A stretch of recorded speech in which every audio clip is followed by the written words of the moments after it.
Hello everyone. A very warm welcome to all of you in today's session. So in this session, what are we going to cover? We are going to cover the essay types today, and which are agree, disagree, and versus to what extent do you agree, disagree. Okay, so all these two types we will be covering in today's session. So without a further ado, let's get started with the video.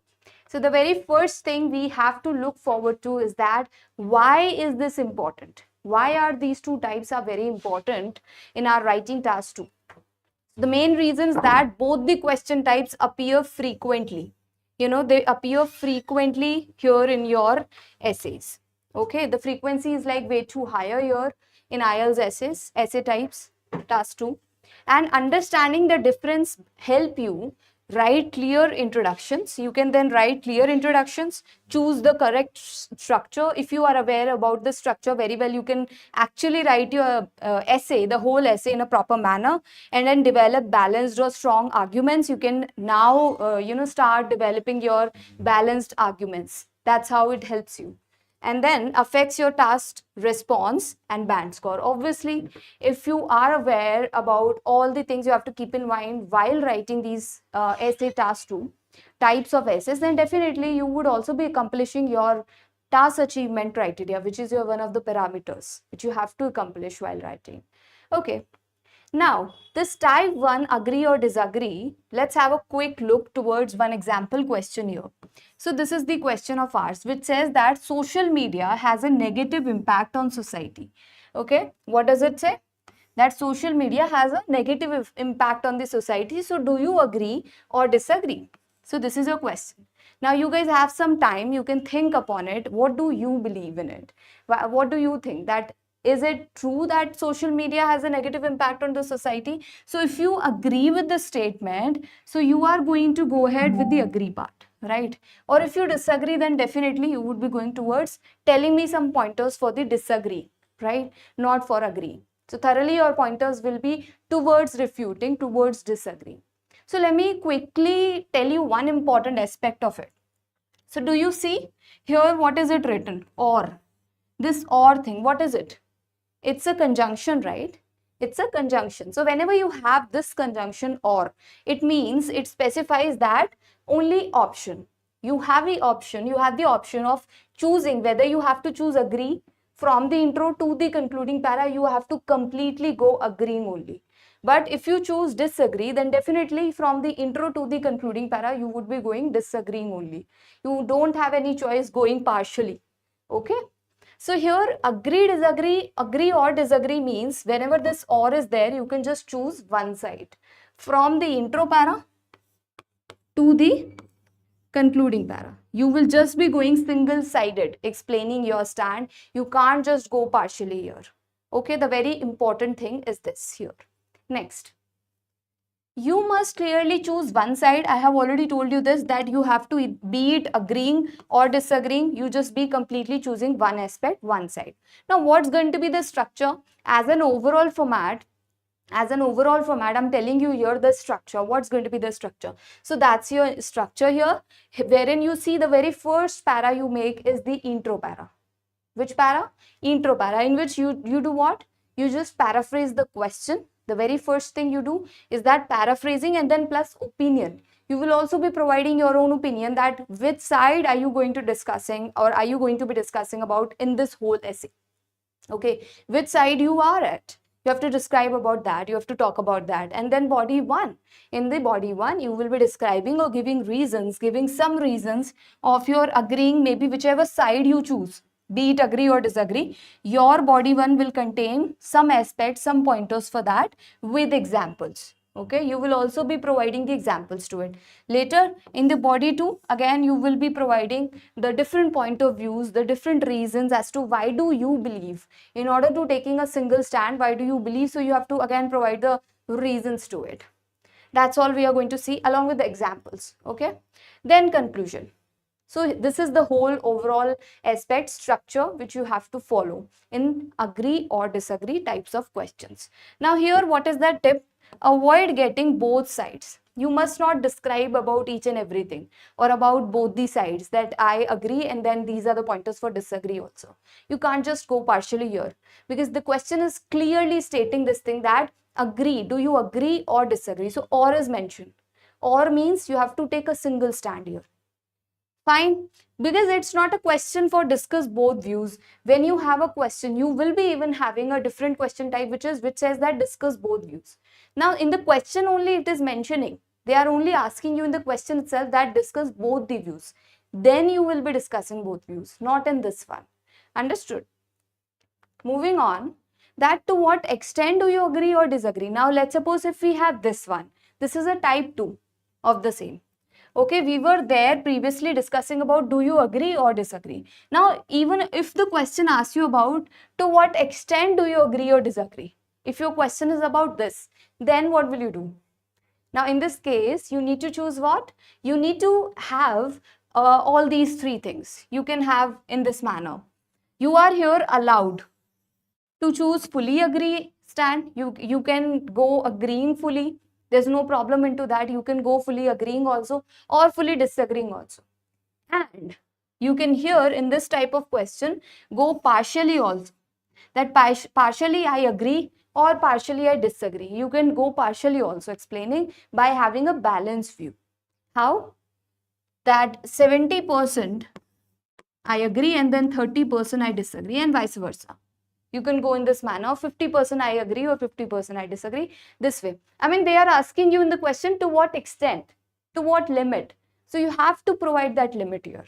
Okay, that is something which is a must here. Next. Now, we saw that this is all what we are allowed to do in this type of question. Let's see the structure also. Here, the structure option says that fully agreement or disagreement, if you have, then the same structure you will be following in the previous question, what I showed you. Okay. Now, in the intro, see partial agreement mein, how will you be writing the intro? In the intro, you have to mention about stating your balanced opinion. You have to state your opinion there, but it should be balanced according to what do you think. What do you think? To what extent do you agree or disagree? If you agree 70% or 30% or disagree, then in that manner only your balanced viewpoint will come in the intro para. Okay. Next comes the body one. Here you agree with one part. You do what? In the body 1, you agree with one part. And body 2 will have disagree with the another part. Understood? Body 1 means, let's suppose you have the balanced kind of a partial opinion, or you can say 50-50 you are going, or let's suppose 70-30 you are going. Then in that case, your first part will come in the body 1 and the other part you will describe about in the body 2. This is how it will go. Understood? And in the conclusion, what will you do? Here you have the tip like, then you will just make normally the concluding para. The tip says that use clear phrases like, while I agree with X, I also believe Y, for partial agreement. While I agree with Y, I also believe that, because you are also disagreeing or maybe you are also agreeing. It's like that. Next. Now here is just a comparison table in which you can see here that what we do in the agree disagree or what we do in the to what extent type of questions.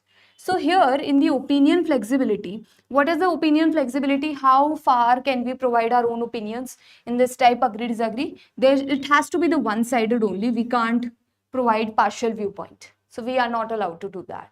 And in this one, to what extent one? Here we are supposed to give one-sided or balanced. Both are allowed. In this case, both are allowed. Now, in the argument style, how should be our argument? So, direct support or refutation. Even you can just directly support one side or you can just refute the other side thoroughly. So, it has to be either one. Okay, be it agree or disagree, but it has to be the single one. And allows partial support also. Here you can partially also support each other, the other 2 pointers. Partially, let's suppose you are supporting agreeing and then you are also supporting disagreeing. It's going to go like that. Next, common essay approach. How should you be approaching it? So with clear stand throughout the essay, and here can include some contrasting viewpoints also.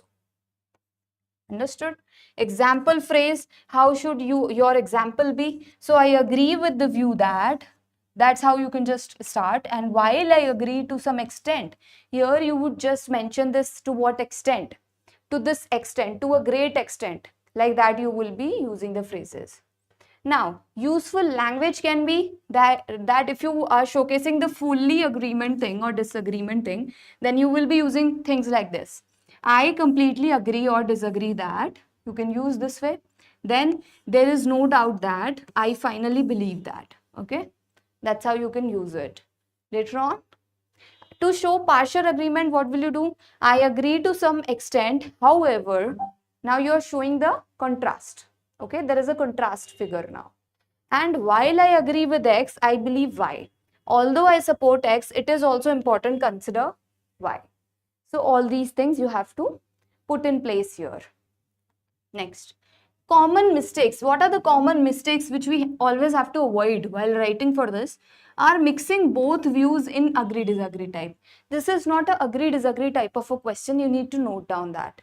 Okay, this is just not a agree-disagree question. This actually is asking you about the other viewpoints. You are given this. These are the opinion-based essays. You are given the choice to provide your opinion, put forth your opinion. What do you think? What do you believe? So it's those type of essays. It's not something that you have to provide or you have to talk both the opinions. Understood? So it's not discuss both views. Very first thing, don't mix it with discuss both views. You are not allowed to discuss both the views, or there's no mandatory thing that you have to discuss both of them. Not stating a clear opinion in the intro or contradicting your position in conclusion. Let's suppose in the intro, from the intro para to the concluding para, you have been going single-sided. I mean, you were explaining the single stand, you were taking single stand, and in the concluding para, you just changed your viewpoint thoroughly. So that can be a biggest mistake which you can make. So avoid that. And next is not stating a clear opinion. Here you have to state your clear opinion, that whether which side you are at. You always must be clear with your opinion in the intro para only. From the very first para, you must be very clear with your opinion that this is my viewpoint, this is what I think, this is what I believe. It's gonna go like that.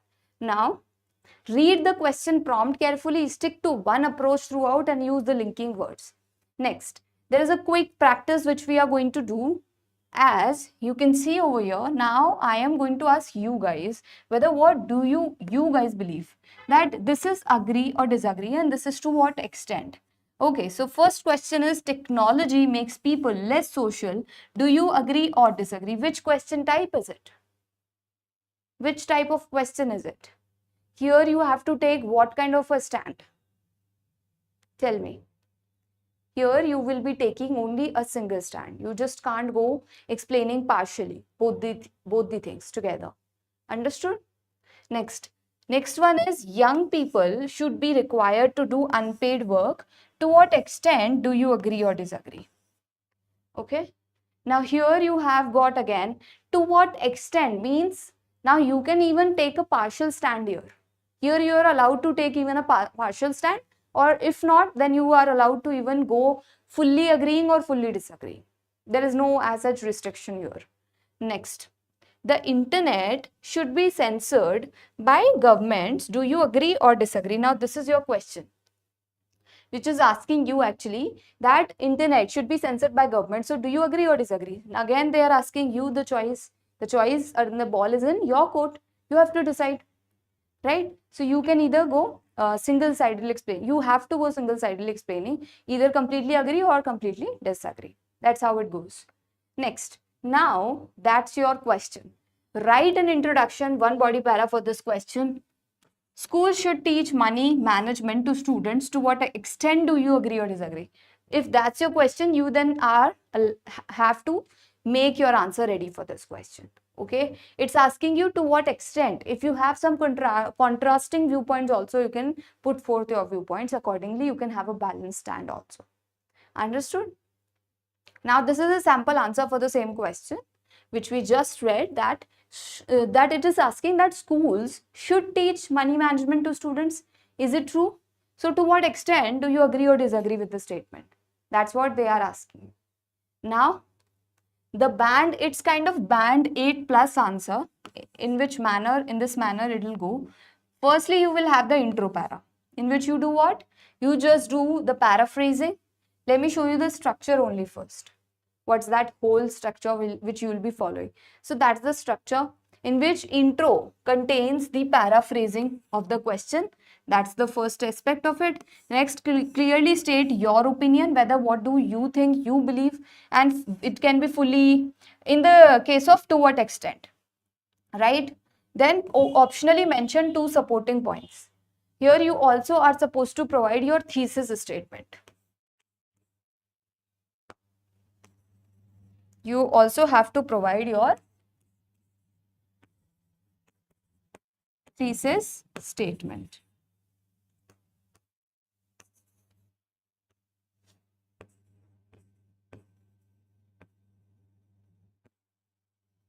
Okay, you have to provide this. Now, what is it all about?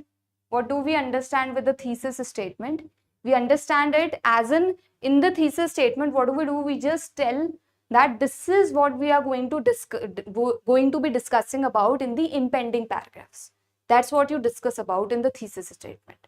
Okay, or the impending paragraphs or the further on paragraphs, like that, or in my whole essay. This is my viewpoint, which I'll be discussing later in the impending paragraphs. So you just have to describe or write this line in the end. Okay, once you're done talking about all these things. Okay. So that's our intro para for this question, that school should teach money management to students. This was our question. Now that's the intro para. What does it say? It is argued that money management should be included in the school curriculum. Now this is what? This is just paraphrasing part. This is just paraphrasing of what is already mentioned in the question, right? I strongly, now this is what I strongly agree with this idea, as it helps students make informed financial decisions and perhaps them for their real life responsibility. Now what is it? What is it saying? It's saying that I strongly agree with the statement, with the idea, as it helps students make informed financial decisions and prepares them for real life responsibility. Now what is this? Here you are, to what extent you had the question of to what extent you are going fully agreeing. Okay, you are fully agreeing to the aspect. You need to understand that. This manner also you can go ahead with. You can fully agree, you can fully disagree, or you can go partially also whenever you have the question type of to what extent. Understood? Then in the body one, what will you do? Firstly, teaching students how to manage. Now here you have to see, I will tell you about the time management part. Firstly, what is that time management which you have to always consider? How much is the time do we get for the task 2? Tell me. What's the time which you guys get for the task 2? It's 40 minutes, right? Like the total 60 minutes are something which we get. Now, out of this 60 minutes, what do we divide it? How do we divide it? 20 minutes for the task 1 and 40 minutes for the task 2. In the 40 minutes, how will you be bifurcating this now? How will you be using this now? You will be using it in a way that 40 minutes should go in a way that you have to firstly give, or here I'm writing, you have to firstly give your 5 minutes of time in order to do what? In order to prepare, okay, your ideas. You have to make your ideas. Let's suppose this was your question. You are now supposed to make your ideas. So generate ideas.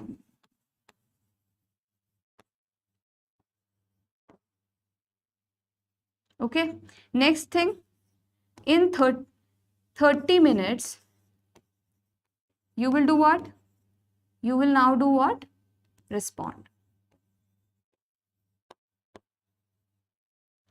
And after this, how much time do we get? 5 minutes. Again, in the 5 minutes, you will do what? Revise. That's how you are going to divide your time accordingly. So the very first 5 minutes will be dedicated towards the idea generation. You have to generate your ideas as to what do you believe onto this question. Let's suppose this is your question. You have to generate your ideas accordingly, whichever stance suit you. Now, how are you going to decide that which stance you have to take? Like whether you have to agree or disagree. whichever way is heavier for you in terms of ideas, in terms of points. Let's suppose you have more points in specific area, so you will be choosing that side. This is how you are going to decide it. Next, we are done understanding about how are we going to generate the ideas, है ना? Now we will be responding. Now we will be writing, and after writing in 30 minutes, we will also have to do the revision. We will also have to revise our whole essay thoroughly.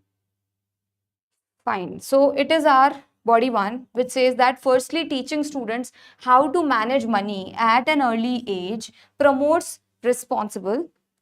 Just a minute. Yeah. At an early age promotes responsible financial behavior.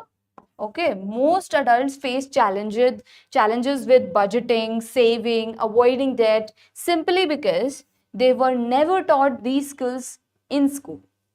For example, now you're also supposed to always provide your examples. Always support your pointers with examples. If you're not giving examples, then there's going to be a problem. Okay, you're always supposed to support your pointers by giving examples to it. Okay, next.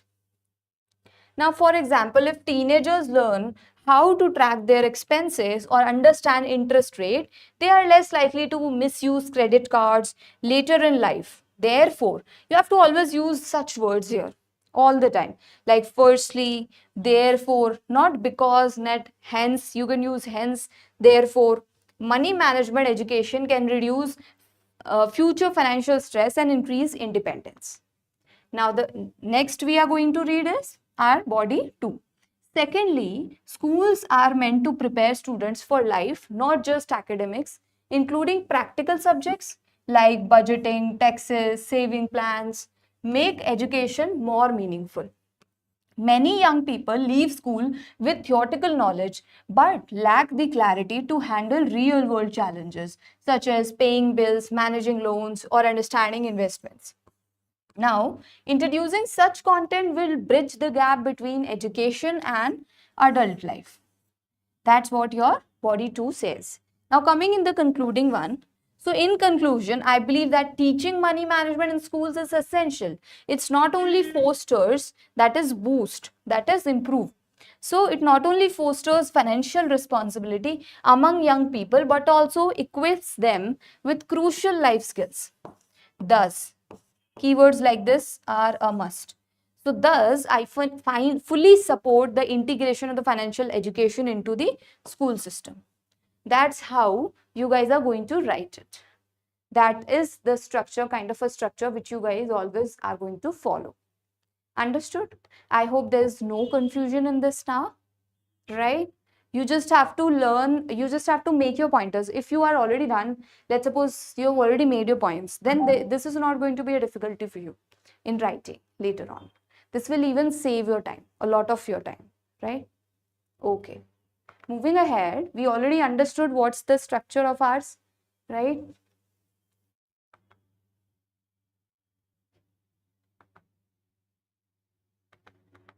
Here, if we have the essay type to be, let's suppose we are, it is often argued that money management should be taught in schools. I strongly agree with this idea as it helps young individuals become financially responsible and prepares them for a real world decision.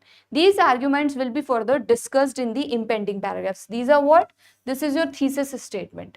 This is your thesis statement. This is a must.